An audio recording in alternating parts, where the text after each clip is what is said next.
One of the great ironies of my life was that I was born and raised on a farm where my dad, my uncle, and my grandfather used both braceros and undocumented workers back in the 50s.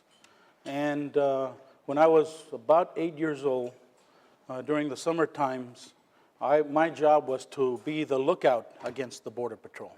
I was very familiar with the work that the Border Patrol did. I can remember vaguely, but I can remember these big agents in their green uniforms with a gun reading me the riot act about they knew what I was up to. And I says, look, I'm just playing on the truck and blowing the horn. I said, oh no, that's not what you're doing. People in elected office, they like to give you all kinds of statistics. Border Patrol agents, ICE agents like Peter and his people, see people. They handle people. This is a nation that was built on immigration. We have a legacy of being a nation built by immigrants. Well, let me tell you, I represent a border district. I represent a border community.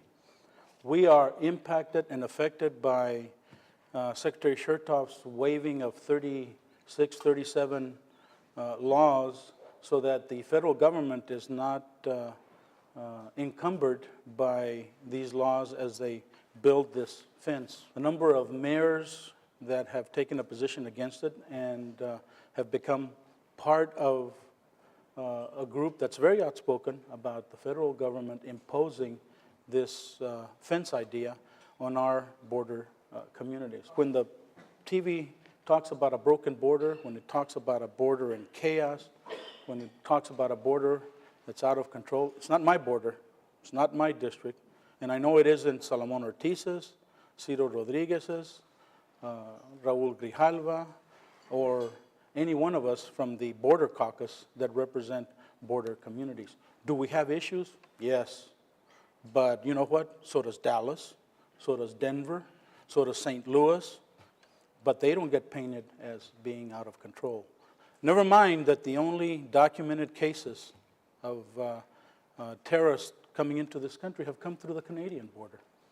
There isn't any reason why the federal government ought to fund the sheriffs. They can help them, but they should not feel like they're getting federal funds to patrol the border. And by the way, those are real issues in Congress right now. There are some of my colleagues that are talking about, well, instead of helping Mexico as they fight the drug cartels, we ought to be funding the sheriff's offices so that they can go and patrol the border region. Some of you have asked me, how much is this fence proposal going to cost? Well, according to OMB, it's going to cost about $50 billion, and that's to construct it. To send this very negative message to Mexico and the rest of Latin America. We're creating our own version of the Iron Curtain. And if we use the 1986 law and the fact that back then people thought we had from 6 to 9 million undocumented people under the initial amnesty program that was passed by President Reagan, well, we only had about 3.5 million people that took advantage of the amnesty program and became legalized. One of the things that I have learned, and one of the things that you learn as whether you're a Border Patrol agent, an investigator, an inspector, is that you get blamed for decisions that policymakers make or don't make. You get blamed because the president of whatever administration decides that he's going to get tough on this issue or that issue. There are, across the country, there are state legislatures that are entertaining, proposing, and have passed, as in the case of Arizona, very archaic laws where they mandate that local police enforce the federal immigration violations. Not the way we need to be going. I believe that the roles of federal agents to enforce immigration law is very different from your local police and local sheriff's department, regardless of 287G and all those other things that the previous Congress put into law. Because I think that that is ready-made for exploitation by criminals of an already vulnerable group of people living in our country. You can debate whether or not they're costing us money, whether or not they're paying taxes, whether or not they're stressing the whole overall system of the city, of the county, or the state. But they ought to be able, with a degree of confidence, to pick up that phone and say, somebody just broke into my house. Somebody just committed some kind of crime against my children or against my family, without fearing that that police officer that comes there is going to be asking them for their legal status.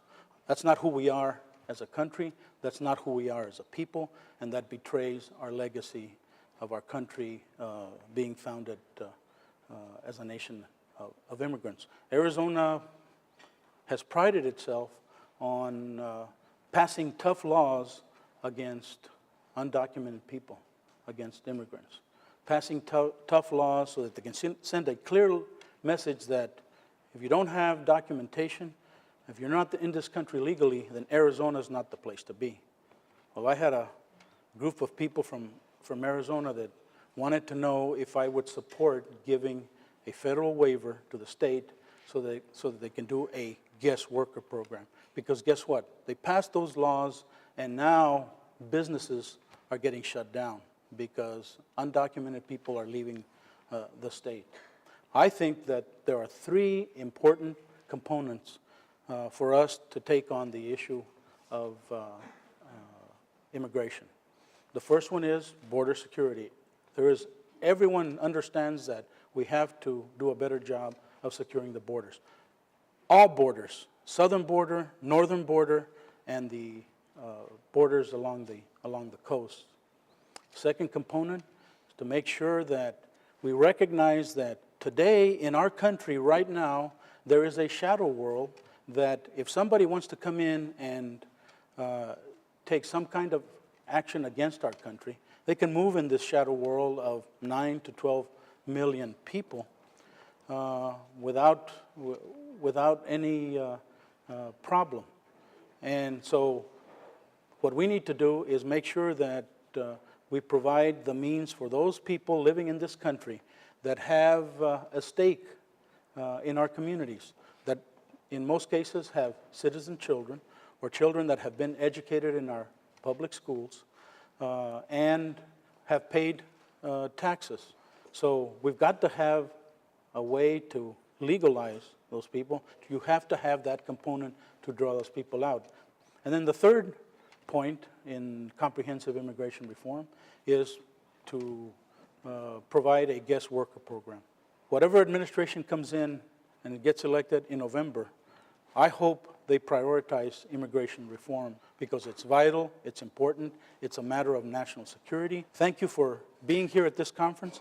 Most of all, I hope that you in the field of journalism keep the pressure on at all levels because there is and there has to be accountability so that we prioritize comprehensive immigration reform, so that we prioritize giving the resources to those that we charge with carrying out our laws.